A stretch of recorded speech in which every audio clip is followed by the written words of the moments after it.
people, what would you suggest? How can they progress with planche so fast? I would say again, when I start, before all the competitions, I was in love with the planche. This was my favorite element. Right now it's the same, but I also like a lot of front lever, But before that, I was super focused about the planche. Every training that I'm going in the gym, I start with planche push-ups, planche presses, a lot of them, working with that quality. When I learn some combos, I start to play with it, steps, going to the handstand with the steps and stuff. And I think this is the main reason why I progress it so much, because I put a lot of work on it, and I was trying everything, really different techniques, different routines, free time for planche, free time, to prepare what's in my head, just random combos and stuff. That's why I increase it so much. And if you had like an intermediate person, so someone that was, struggling to learn straddle planche, what tips would you give them to kind of get to full planche a bit faster? What would you say to that person? I'm teaching my students about it right now, and I'm trying to give them the information and why. For me, the shoulder position is the most important thing, and the protraction.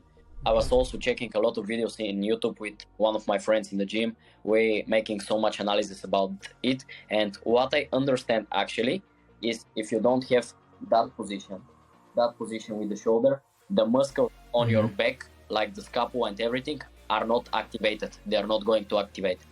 That's why I think the shoulder and the protraction is the most important thing. Okay, and then do you have any specific ways people can work on that? So if that's one of the most important things for planche, progressing quick, having that good basis in protraction, any methods you like to use to strengthen that? For me, the best exercise that you can increase that protraction and that shoulder position is scapula push-ups with resistant bands. For example, you're putting the band on your back and here on your hands, and you're doing the lean and just the push-up.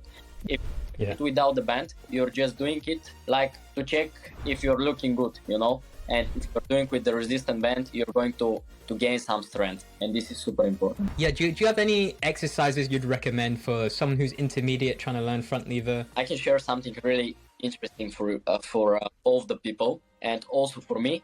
Front lever, you need retraction. In planche, you need protraction. In front lever, you need retraction.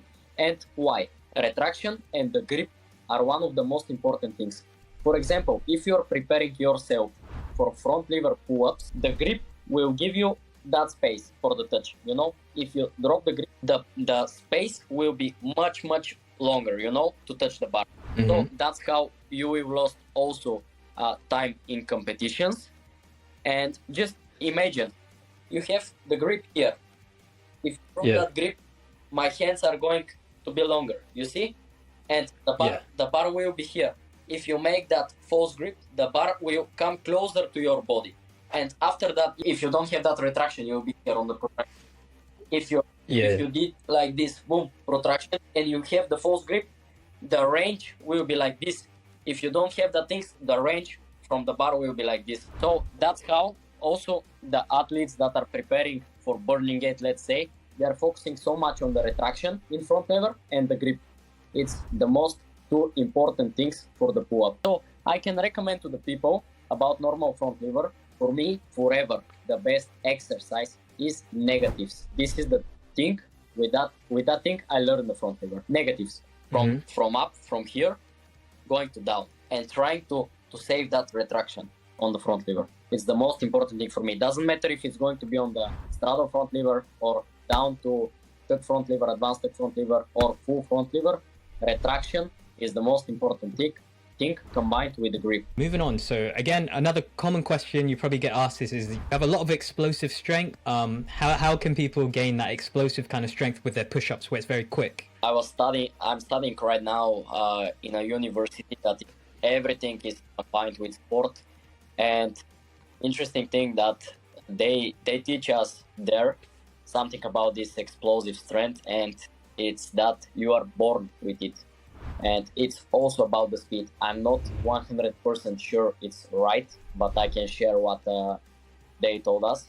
They told us if you're, for example, if you're really fast in running, you can increase that thing with, let's say, 10 to 15%. But if you are not fast, you can be the fastest one. So if you want to be the fastest one, you have to just to be born really fast. That's it. Yeah. And I think it's the same with the explosiveness. You need to be really explosive. This is something that you have inside of you, and you just have to unlock it. And of course you can increase it, but I think it's not going to be more than 10 to 15%. But it's possible to gain that explosive strength. Yeah, that probably somewhat true. Yeah, is about the genetic potential of some people. In terms of exercises as well, I know you did a tutorial, so people should really go watch the full tutorial. But yeah, I think one of the exercises that I remember was like maybe planche push-ups with a weight vest, so things like that. So is that mainly what you recommend? Yeah, I recommend this one.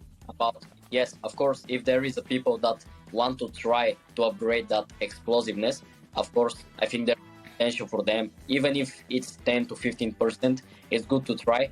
And the best exercises about this is weight vest lean push-ups and just normal push-ups with little jumps, just explosive one with little jumps. This is that helped me, and this is the things that until today also I'm preparing myself for competitions to be more explosive with it. How would you like to program? So like, how many sessions per week did you do, and how often, and sets and reps? Like, how would you kind of organize that? Every time that it really, first I want to say, it really depends what type of calisthenics you are. Because there is people that want to learn only planche. There is the people that want to be really good in statics only. There is the people that want to be only dynamics and also complete athletes. So about me personally, I can say every training that I was trying to start with static combos only static combos. But if I want, of course, sometimes I'm feeling like when I'm doing the combos on the P-bar, I'm feeling like my press, doesn't matter if it's going to be straddle press or full planche press, I'm feeling them weak,